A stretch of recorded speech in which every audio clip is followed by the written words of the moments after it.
राज्य मागासवर्ग आयोगाच्या सदस्यांनी अचानकपणे राजीनामे देण्यामागे राजकीय षडयंत्र असल्याचा आरोप कोल्हापुरातील सकल मराठा समाजाने केलाय।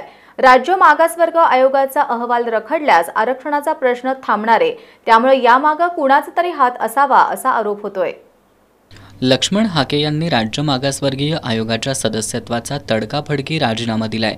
यापूर्वी BL किल्लारीकर तसंच प्राध्यापक संजीव सोनवणे या सदस्यांनी सुद्धा राजीनामा दिलाय। या राजीनाम्यांमुळे मागासवर्ग आयोगाकडून मराठा आरक्षणासंदर्भात दिला जाणारा अहवाल वेळेत सादर होऊ शकणार नाही। याचा परिणाम आरक्षणासंदर्भातील निर्णयावर होण्याची शक्यता आहे।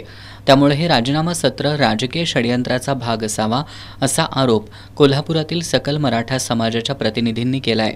कुठल्याही जातीला प्रवर्गाला आरक्षण द्यायचं असेल तर त्या राज्याच्या मागासवर्ग आयोगाचा अहवाल व शिफारस लागते। महाराष्ट्रामध्ये तरी आता गळती चालू झाली, ही गळती चालू झाली नाही, ही गळती चालू करायची षडयंत्र कोणतरी रचलेलं आहे। त्याच्या पाठीमागे कोणती राज्यकर्ते आहेत।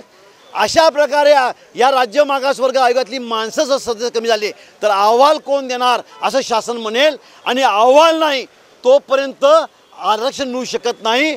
या शासनाला वेळ काढूपणा करायचा आहे।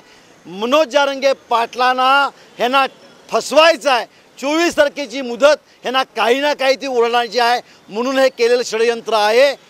मराठा आणि कुणबी एकच असल्यानं आता मराठा समाज मागास आहे हे सिद्ध करण्याची गरज नाही असं सांगत आयोगाचे सदस्य राजीनामे देत असतील तर राज्य सरकारनं यामध्ये मार्ग काढण्याची गरज असल्याचं सकल मराठा समाजाचे वसंतराव मुळीक यांनी सांगितलं।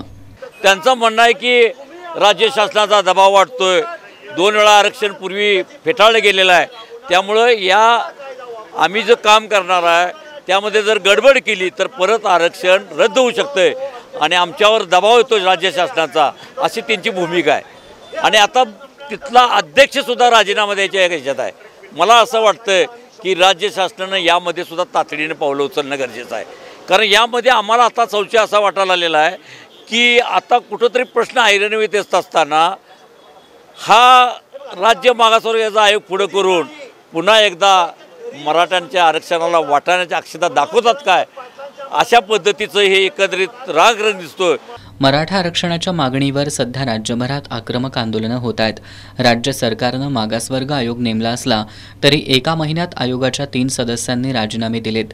3 जागा रिक्त आहेत। आता अध्यक्षांसह 7 सदस्य उरले असून या आयोगाकडून राज्य सरकारला सादर केल्या जाणाऱ्या अहवालाची प्रक्रिया लांबली तर आरक्षणासंदर्भातील निर्णयावर त्याचा परिणाम होण्याची शक्यता आहे।